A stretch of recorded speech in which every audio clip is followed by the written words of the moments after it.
Ibu bapak, saudara-saudari, para romo, bruder, dan para suster yang terkasih. Berjumpa lagi dengan episode ke-38. Secara khusus, Bapak Kardinal mengajak kita untuk melihat kisah pribadi Santo Petrus sebagai salah satu Rasul Yesus. Bagaimana Rasul Petrus digambarkan, dikisahkan di dalam Injil Lukas. Sangat menarik. Agak berbeda dengan Injil Markus dan Matius. Injil Lukas menggambarkan Petrus itu sebagai pribadi yang begitu bersemangat, meskipun dia masih gagal paham. Ketika Yesus mengajak Petrus dan dua murid lainnya ke atas bukit setelah berdoa, ketika Yesus di saat-saat akhirnya ditangkap, digambarkan dalam Injil Lukas, para murid tidak langsung lari, tapi ada Petrus yang melihat dari kejauhan. Sampai akhirnya ketika Petrus menolak Yesus secara 3 kali, digambarkan juga sangat berbeda. Penolakan Petrus semakin lama semakin melunak. Dan puncaknya berada pada ketika Petrus menolak Yesus, yang membuat dia bertobat akhirnya bukan karena ayam berkokok, tetapi karena pandangan Tuhan.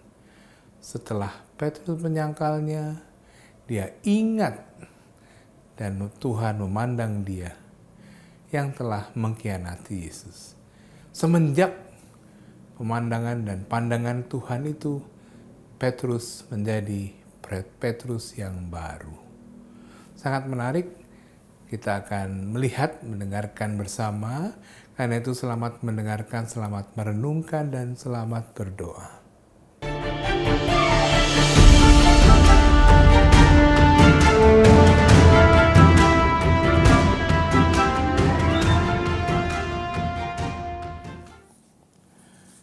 Saudari, saudaraku yang terkasih, percakapan kita yang terakhir, pokok percakapan nomor 3 di dalam usaha kita mendalami Injil Lukas, kita beri judul mengikuti perjalanan rohani Petrus. Titik pangkal yang kita ambil adalah Lukas bab 5 ayat 1-11. Kita ulang sebentar supaya sambung dengan percakapan yang lalu. Ini adalah rangkuman dari perjalanan rohani Petrus yang panjang sepanjang Injil Lukas. Dan ada beberapa hal yang saya kira mudah untuk dipahami, menjadi kerangka bagi kita untuk menggambar wajah Petrus menurut Injil Lukas.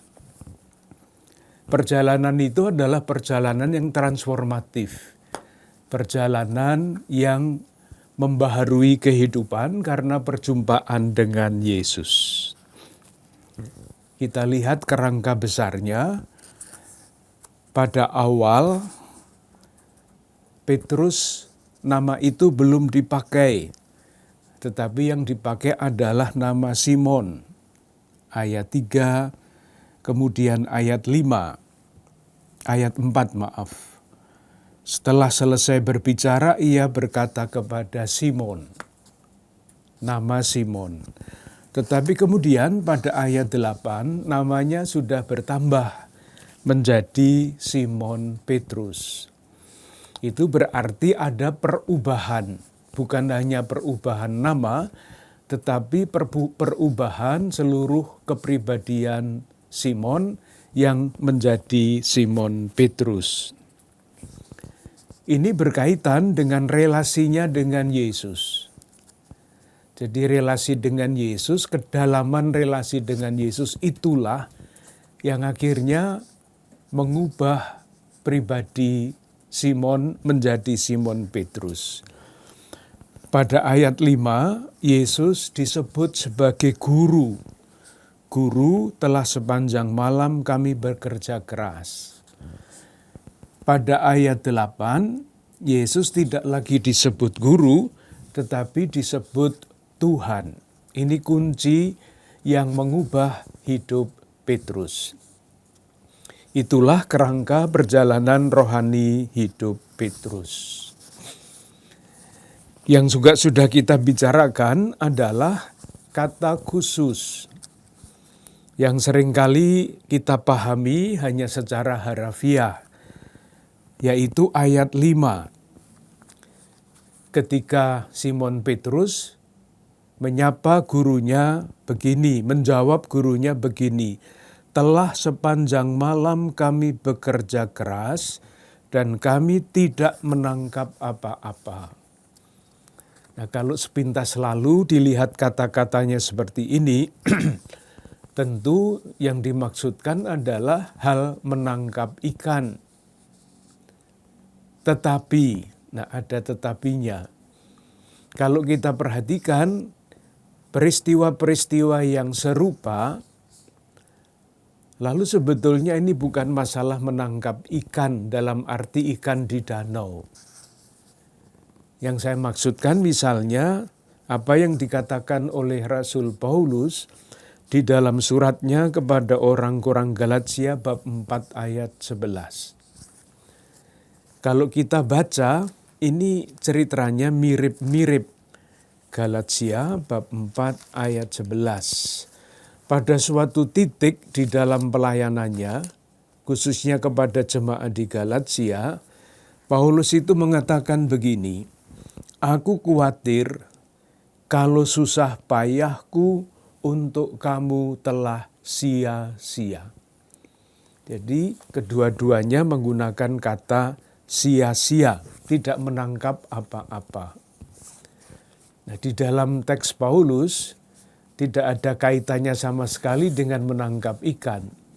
Tetapi karya kerasulan yang sesudah diperjuangkan dengan sebaik-baiknya tidak berhasil, sia-sia. Dan kita bisa membayangkan kalau kita sudah memberikan segala-galanya untuk perutusan yang diberikan kepada kita, tetapi hasilnya tidak ada, tidak mustahil kita pun akan mengatakan semuanya sia-sia. Nah, rupa-rupanya pada titik tertentu itu para rasul itu merasa lelah, sia-sia, tidak ada hasilnya. Nah, inilah yang ada di balik jawaban Petrus terhadap Yesus dengan kata-kata yang tadi itu, kami telah bekerja keras sepanjang malam, kami tidak menangkap apa-apa. Itu krisis di tengah-tengah panggilan. Dan kita semua tahu di dalam diri rasul-rasul yang hebat ini, mereka tidak berhenti pada krisis, tetapi mengatasi krisis. Sumbernya dari mana kekuatan mengatasi krisis ini? Yaitu perjumpaannya dengan Tuhan.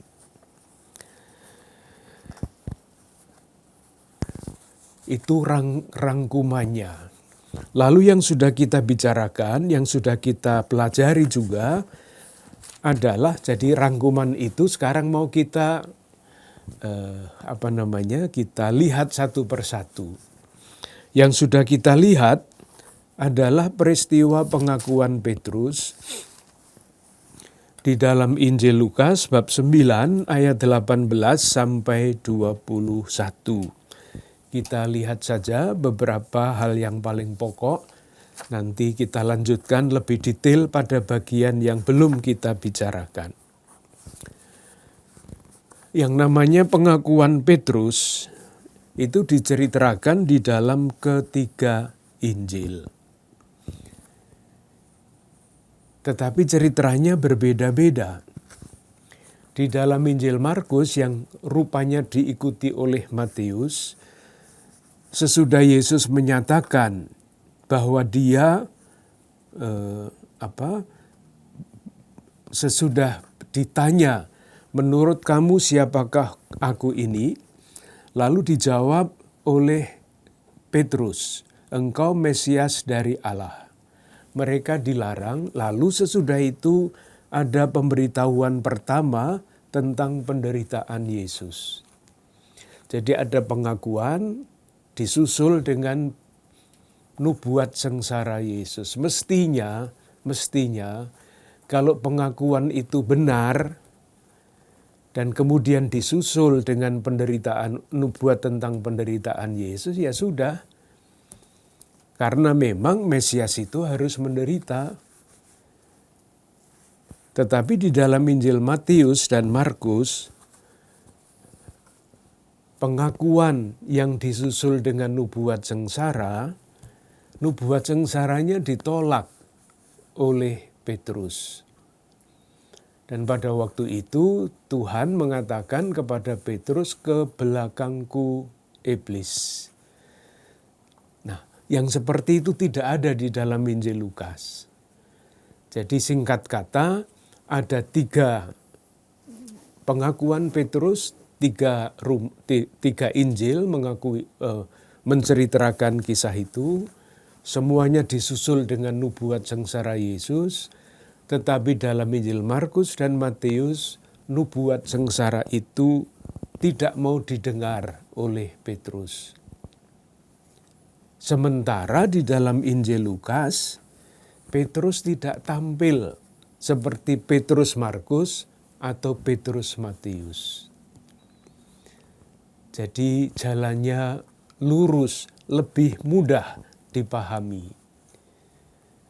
Apa yang terjadi kita semua tentu tidak tahu. Kita sudah sampai ke situ. Atau bahkan sudah lebih jauh ya. Sudah lebih jauh. Teks yang kedua yang kita pelajari adalah bab 9 ayat 28 sampai 36. Ketiga penginjil juga menceritakan hal yang sama. Tetapi di dalam Injil Lukas ada kekhususan yang tidak terdapat di dalam kedua Injil yang lain. Kekhususannya apa? Yang pertama, dikatakan di dalam Injil Lukas, ketika Yesus dimuliakan di atas gunung, pada ayat 28 bab 9, kira-kira 8 hari sesudah segala pengajaran itu, Yesus membawa Petrus, Yohanes dan Yakobus lalu naik ke atas gunung untuk berdoa. Ini hal doa berdoa ini khas Lukas. Kita semua tahu Lukas sangat berkepentingan untuk menampilkan Yesus yang pada saat-saat tertentu yang penting, yang kritis artinya harus mengambil keputusan, Yesus berdoa. Yang juga menarik, mau dikatakan bagaimana ya, saya dulu menggunakan kata Lukas nakal. Karena menampilkan Petrus sebagai orang yang tanda petik bodoh-bodoh. Ceritanya bagaimana? Coba kita lihat urut-urutan peristiwa di situ. Yang pertama, Yesus menunjukkan kemuliaannya, ayat 29. Ketika ia sedang berdoa, rupa wajahnya berubah dan pakaiannya menjadi putih berkilau-kilauan. Itu urutan pertama. Lalu urutan berikutnya, pada ayat 30, dan tampaklah 2 orang berbicara dengan dia, yaitu Musa dan Elia. Ayat 31, keduanya menampakkan diri dalam kemuliaan dan berbicara tentang tujuan kepergiannya yang akan digenapinya di Yerusalem. Jadi jelas pokok pembicaraannya adalah kepergian ke Yerusalem. Apa yang dilakukan oleh Petrus? Nah itulah nakalnya Lukas. Ayat 32, Sementara itu, Petrus dan teman-temannya telah tertidur. Ini ironinya Lukas. Lalu ayat 33. Ketika kedua orang itu hendak meninggalkan Yesus, Petrus berkata kepadanya, "Guru, betapa bahagianya kami berada di tempat ini. Baiklah, kami dirikan sekarang 3 kemah, satu untuk engkau, satu untuk Musa, satu untuk Elia." Nakalnya di mana ini? Tidur, tidak tahu apa yang dibicarakan oleh 3 tokoh itu, tiba-tiba bangun lalu usul. Nah, kemudian Lukas memberi catatan ini, tetapi Petrus tidak tahu apa yang dikatakannya itu. Ini nakalnya Lukas. Dengan demikian, kita mendapat salah satu wajah Simon Petrus pada tahap ini. Yesus bicara tentang kepergiannya ke Yerusalem, itu artinya seperti halnya nubuat sengsara menjalankan tugas perutusannya yang akan membawanya kepada kesengsaraan. Simon Petrus masih ingin tinggal di puncak gunung, karena di tempat itu ia merasakan kebahagiaan. Ada jarak, entah namanya jarak mental, entah namanya jarak apa, tetapi masih ada kesenjangan antara yang dikatakan oleh Simon Petrus sendiri, engkau Mesias, tetapi tidak seperti yang dimaksudkan oleh Yesus. Jadi Petrus itu ditampilkan sebagai pribadi yang sangat bersemangat, tetapi masih gagal paham. Kita meloncat jauh, sekarang kita mulai bahan yang baru, percakapan pada perjamuan malam. Menurut Lukas, bab 22, ayat 24 sampai 38.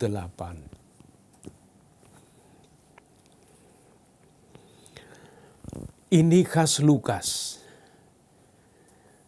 Menurut Injil Markus dan Injil Matius, sesudah perjamuan malam terakhir, perjamuan selesai, rombongan itu langsung berangkat ke Taman Getsemani. Itu Markus dan Matius. Sementara di dalam Injil Lukas, rombongan melanjutkan perjamuan malam dengan percakapan. Baru sesudah percakapannya selesai, rombongan berangkat ke Taman Getsemani. Jadi ini khas Lukas. Maka pertanyaannya adalah, apa maksud Lukas menceritakan percakapan sesudah perjamuan malam, sebelum ke Taman Getsemani? Jawabannya begini. Sebetulnya nasihat-nasihat atau pokok percakapan ini hampir semuanya juga diceritakan di dalam Injil Markus dan Matius.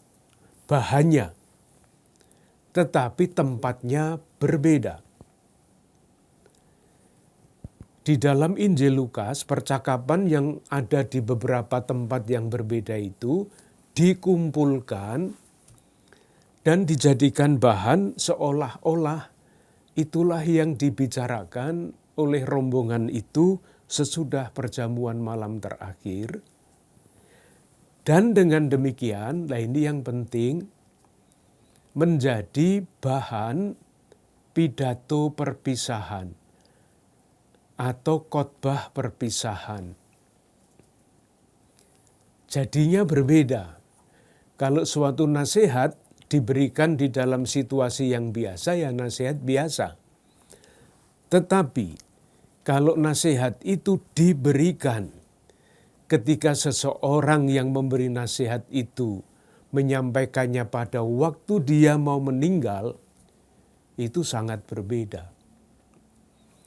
Saya kira kita semua tahu mengenai hal itu, kebiasaan di lingkungan masyarakat kita juga, kalau ada seorang eyang merasa bahwa hari hidupnya sudah hampir selesai, dia panggil anak-anak, cucu-cucu, diberikan nasihat kepada mereka.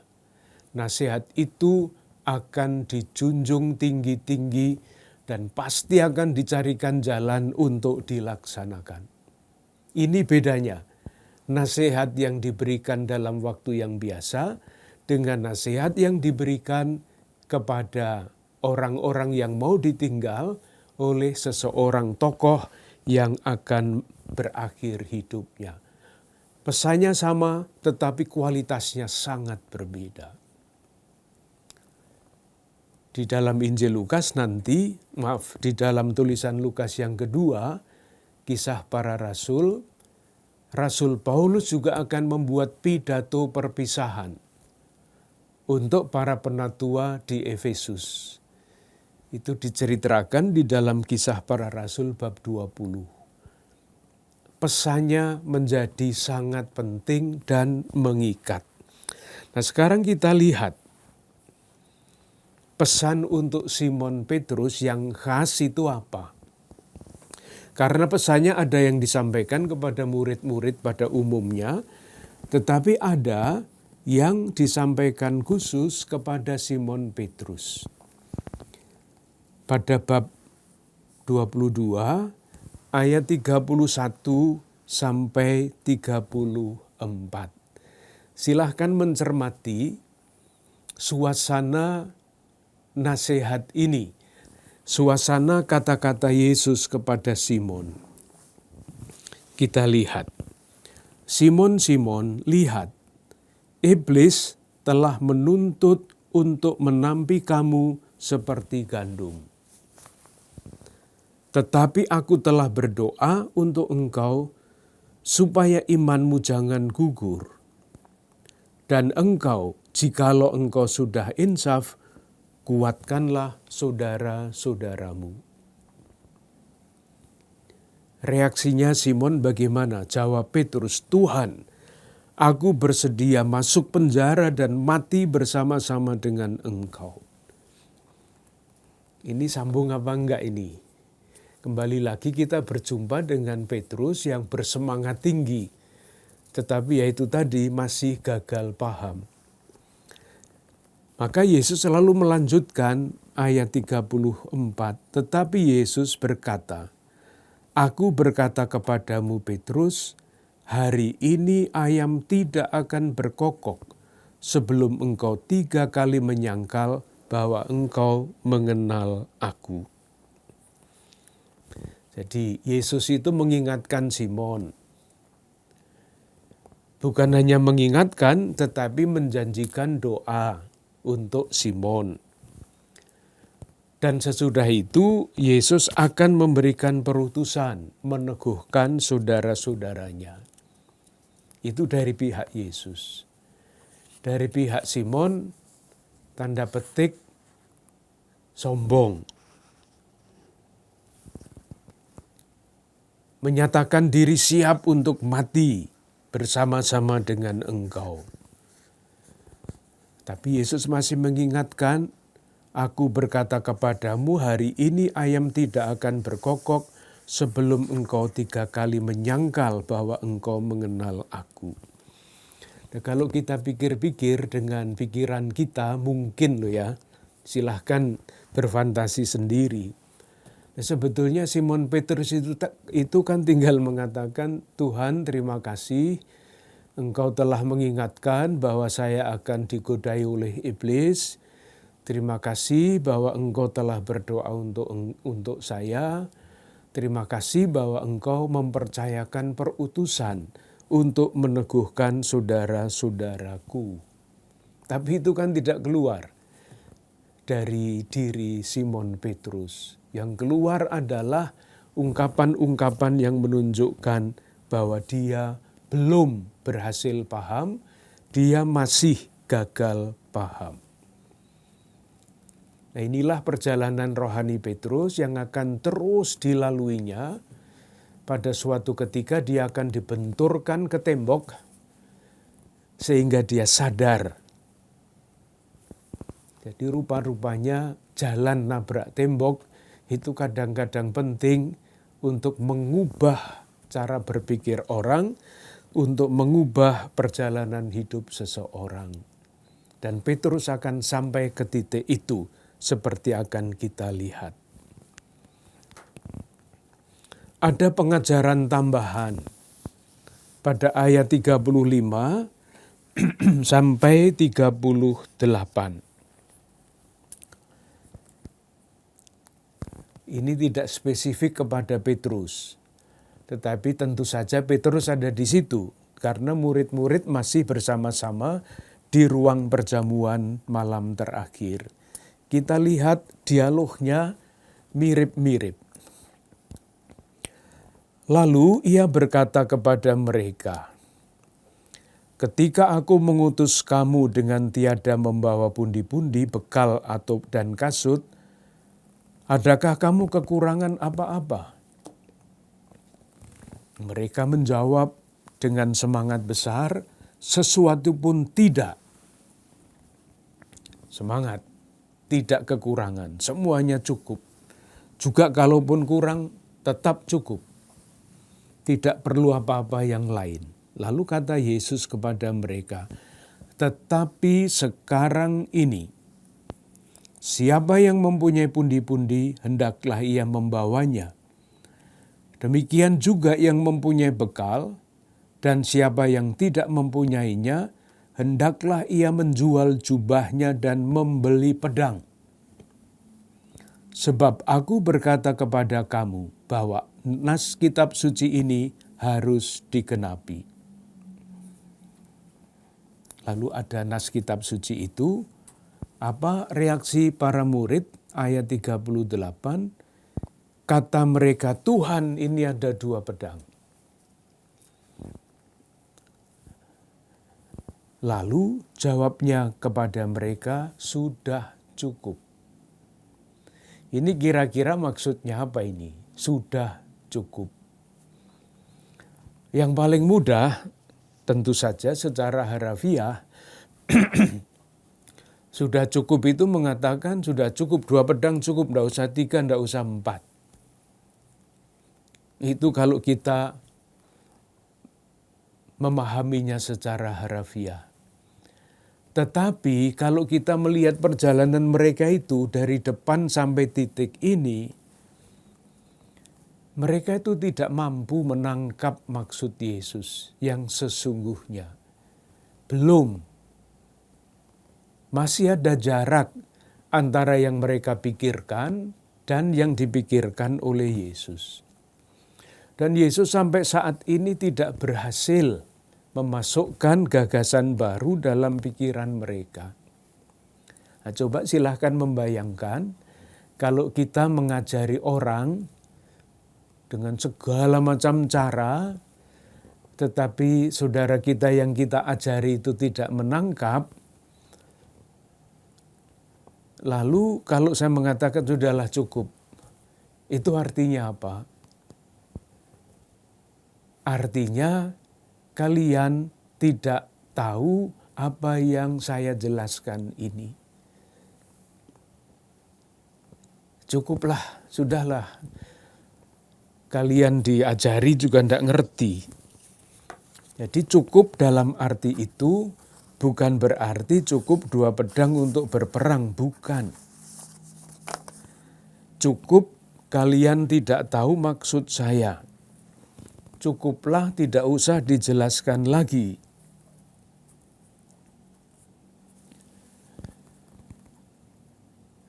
Nanti masih akan dikatakan lagi mengenai cukup itu pada peristiwa yang selanjutnya. Yang berikutnya adalah ketika Yesus ditangkap. Bab 22 ayat 47 sampai 53. Lukas juga mempunyai kisah yang berbeda dibandingkan kisah Markus dan Matius. Perbedaan yang pertama yang khas Lukas. Di dalam Injil Matius dan Markus, ketika Yesus ditangkap, murid-murid semua lari. Semua. Kalau mau dicek, misalnya Matius bab 26, atau Markus saja ya yang mudah, Markus bab 14, ayat 50. Markus bab 14 ayat 50. Lalu semua murid itu meninggalkan dia dan melarikan diri. Masih ada tambahan yang lucu ayat 51, ada seorang muda yang pada waktu itu hanya memakai sehelai kain lenan untuk menutup badannya mengikuti dia. Mereka hendak menangkapnya, tetapi ia melepaskan kainnya dan lari dengan telanjang. Lari semua. Di dalam Injil Lukas, lari itu tidak ada. Jadi ketika Yesus ditangkap, menurut kisah Lukas, Yesus tidak lari.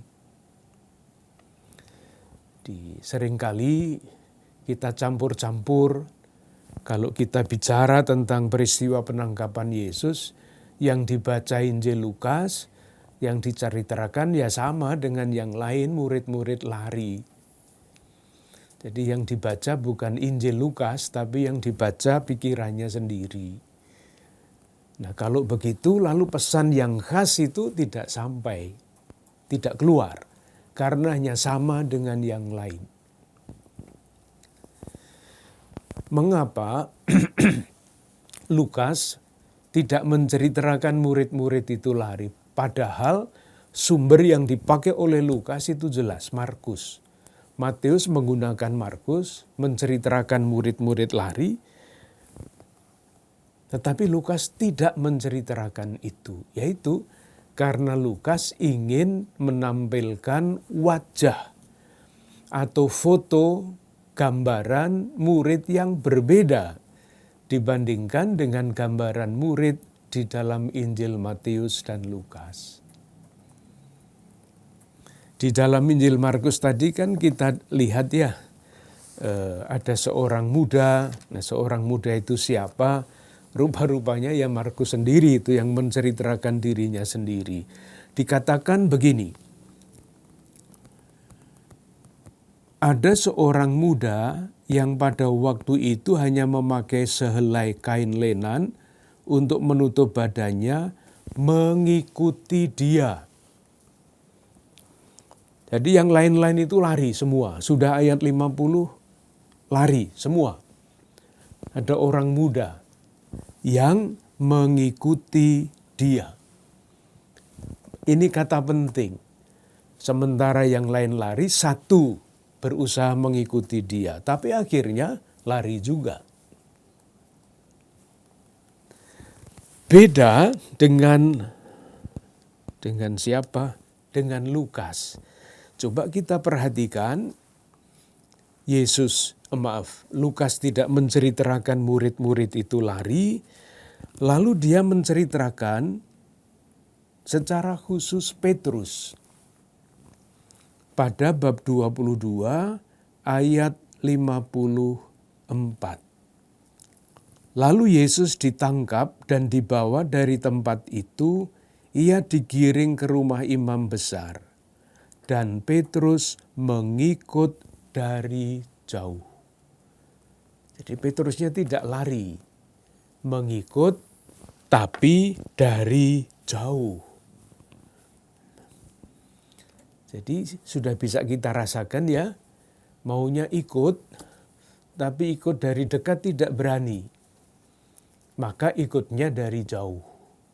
Jauh itu bukan hanya jarak, tetapi juga bukan jarak geografis, tetapi juga jarak jarak mental, jarak rohani dan sebagainya. Jadi masih ragu-ragu. Yang juga menarik adalah peristiwa ketika Yesus ditangkap. Kita baca ayat 48.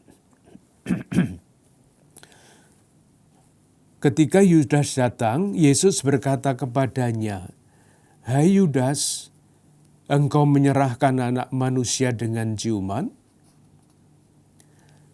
Ketika mereka yang bersama-sama dengan Yesus melihat apa yang akan terjadi, berkatalah mereka, "Tuhan, mestikah kami menyerang mereka dengan pedang?" Ini bertanya loh ya. Bertanya itu kan mestinya nunggu jawaban. Mestikah kami menyerang mereka dengan pedang? Tapi jawabannya belum diberikan. Ayat 50, dan seorang dari mereka menyerang hamba imam besar sehingga putus telinganya. Jadi itulah bersemangat tetapi masih gagal paham. Bertanya, minta izin, pertanyaannya belum dijawab, izinnya belum diberikan, sudah langsung bertindak. Ayat 51, nah ini lagi, lalu Yesus berkata, "Sudahlah itu." Sama dengan cukup, kalian tidak tahu apa yang kalian kerjakan. Yang istimewa lagi adalah, ini hanya ada di dalam Injil Lukas, ayat 51, lalu ia menjamah telinga orang itu dan menyembuhkannya.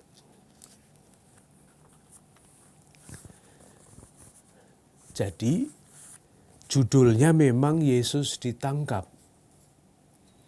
Tetapi judul itu bisa membuat kita salah paham. Bisa jadi menjadi seperti murid-murid itu, gagal paham. Judulnya boleh diganti dengan yang lain, karena kisah ini berakhir pada ayat 51, lalu ia menjamah telinga orang itu dan menyembuhkannya. Jadi judulnya bisa diganti misalnya, Yesus yang berkuasa menyembuhkan telinga orang yang dipotong oleh rupa-rupanya Petrus ini. Jadi dengan kekhususan-kekhususan itu, kisah Lukas menjadi istimewa, berbeda dibandingkan dengan kisah yang lain. Yang berikutnya, bab 22 ayat 54 sampai 62. Penyangkalan Petrus. Ini sudah sering kita bicarakan ya, maka singkat-singkat saja. Sama saja dibandingkan dengan para penginjil yang lain.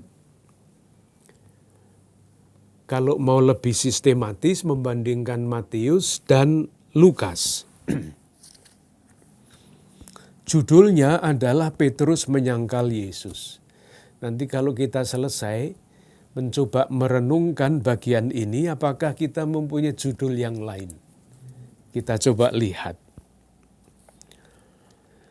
Di dalam Injil Matius, penyangkalan Petrus itu bertambah semakin kuat. Di dalam Injil Matius bab 26 ayat 57 sampai 58. Matius bab 26 57 58. 69 sampai 75, maaf. Kita lihat semakin kerasnya seperti apa. Penyangkalan yang pertama ayat 70, Matius 26 ayat 70, tetapi ia menyangkalnya di depan semua orang Katanya, "Aku tidak tahu apa yang engkau maksud." Penyangkalan yang sangat ringan. Yang kedua, ketika ditanya orang ini bersama-sama dengan Yesus orang Nazaret itu, Petrus ayat 72, dan ia menyangkalnya pula dengan bersumpah, "Aku tidak kenal orang itu." Penyangkalan yang ketiga, menjawab pertanyaan, "Pasti engkau juga salah seorang dari mereka, itu nyata dari bahasamu." Maka mulailah Petrus mengutuk dan bersumpah, "Aku tidak kenal orang itu." Semakin keras. Kalau kita bandingkan dengan Lukas, penyangkalan Petrus itu semakin lama semakin lunak. Yang pertama, ayat 57, tetapi Petrus menyangkal, katanya, "Bukan, aku tidak kenal dia." Penyangkalan kedua, "Engkau juga seorang dari mereka." Petrus berkata, "Bukan, aku tidak." Penyangkalan yang ketiga, "Sungguh orang ini juga bersama-sama dengan dia, sebab ia juga orang Galilea." Tetapi Petrus berkata, "Bukan, aku tidak tahu apa yang kau katakan." Yang nomor satu di dalam Injil Matius menjadi nomor 3 di dalam Injil Lukas. Jadi semakin lama semakin ringan. Bahkan yang ketiga dalam Injil Lukas ini praktis bukan penyangkalan. "Aku tidak ngerti apa yang kamu katakan." Itu kan tidak ada kaitannya dengan menyangkal Yesus langsung. Dan seperti tadi sudah saya katakan, yang khas Lukas adalah kalimat penutupnya. Apa yang membuat Petrus insaf? Ayat 61. Lalu berpalinglah Tuhan memandang Petrus. Maka teringatlah Petrus bahwa Tuhan telah berkata kepadanya, "Sebelum ayam berkokok pada hari ini, engkau telah 3 kali menyangkal aku." Kalau secara harafiah dibaca, menurut Markus dan Matius, yang membuat Petrus ingat nubuat Yesus akan penyangkalannya, itu ayam yang berkokok. Menurut Lukas, bukan ayam yang berkokok yang membuat Petrus insaf. Kalimatnya teliti sekali, dirumuskan oleh Lukas. Lalu berpalinglah Tuhan memandang Petrus, maka teringatlah Petrus bahwa Tuhan telah berkata kepadanya, dan selanjutnya.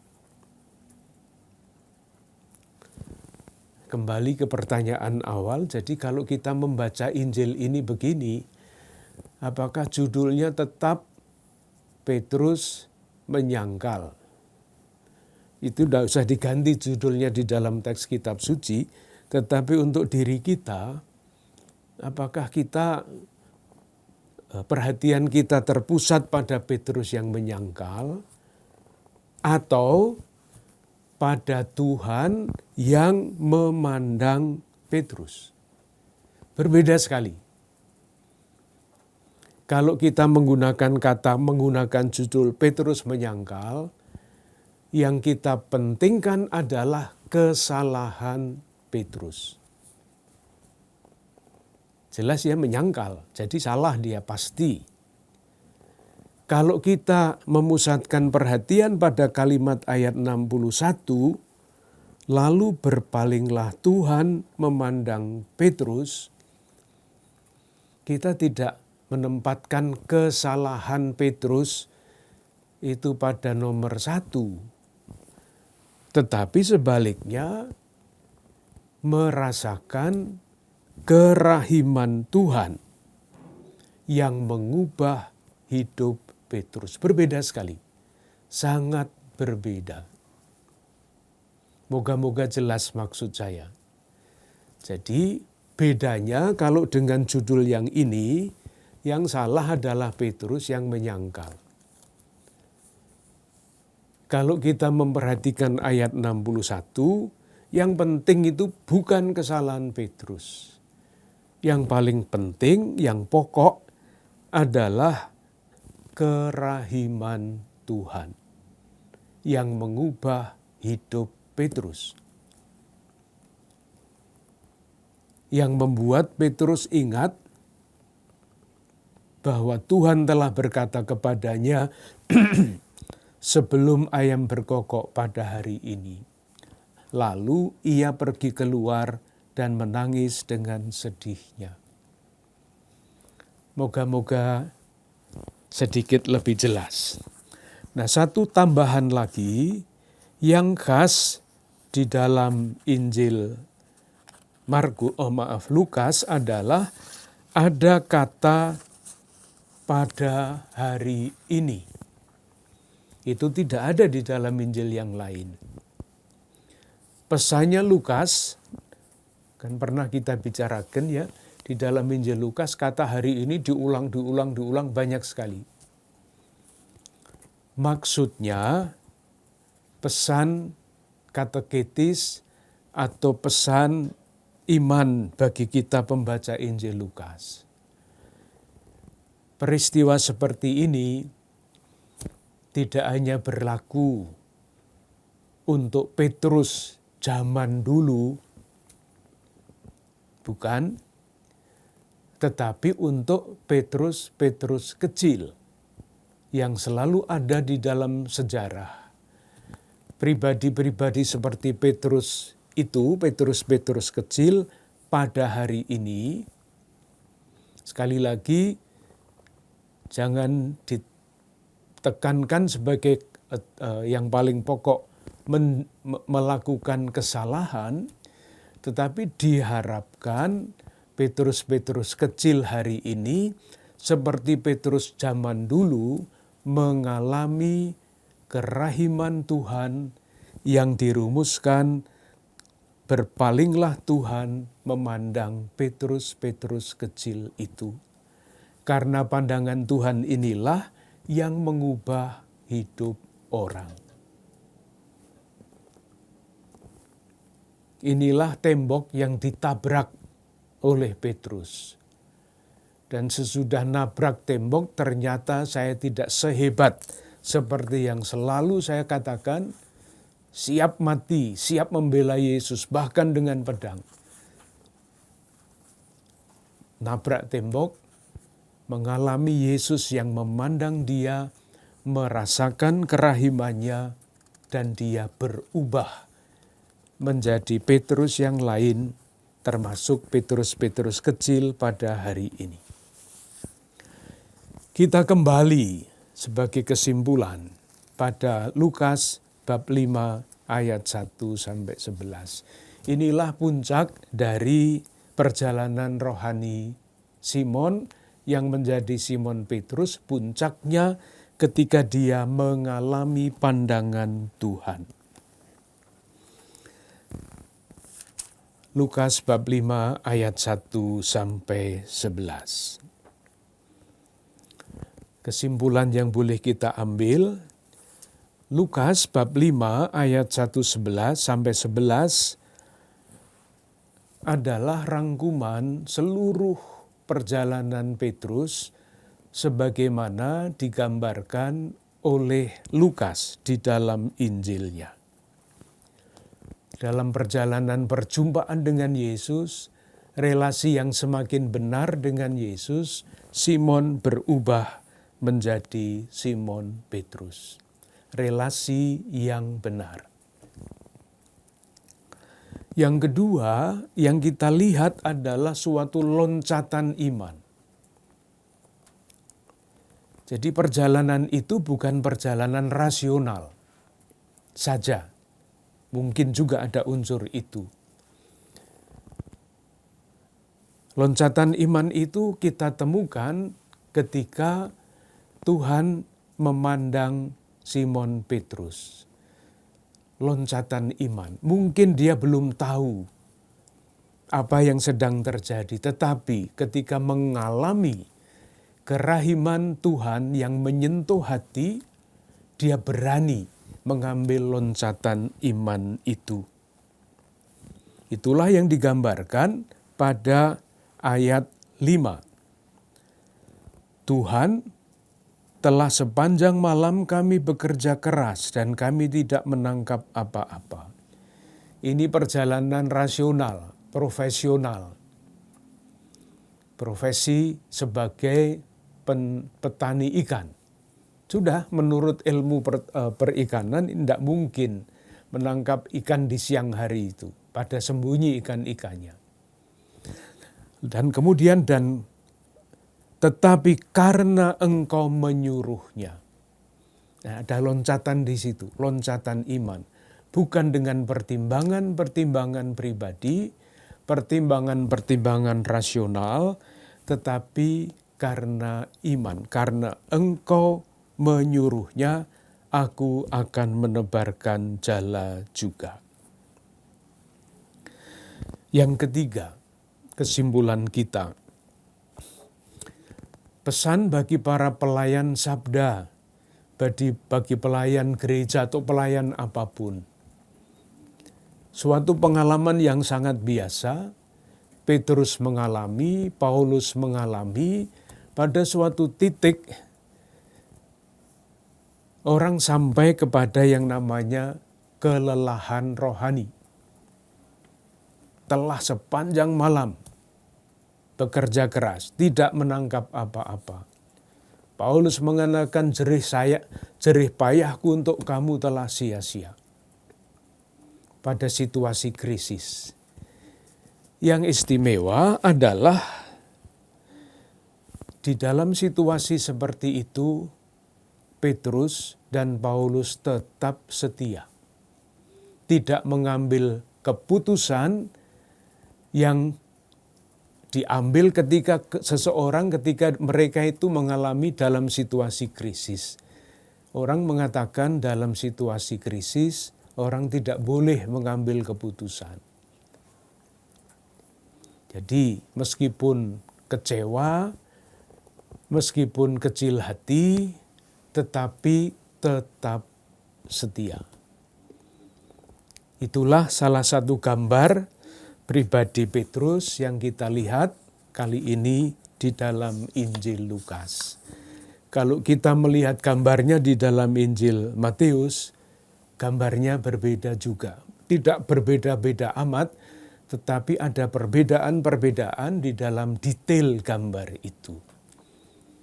Dengan kata lain, Lukas ingin menampilkan murid. Model seorang murid yang namanya Petrus yang tetap setia. Dan akhirnya kesetiaan itu dipatri, dikukuhkan dengan pengalaman akan kerahiman Allah. Bukan oleh rasionalisasi, bukan oleh pertimbangan-pertimbangan profesional, tetapi pertimbangan iman.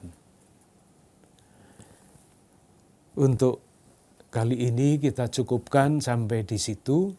Moga-moga pesan yang khusus Lukas ini dapat mendorong kita untuk menjadi Petrus hari ini dengan semangat Petrus yang ada dalam pembelajaran kita bersama. Terima kasih.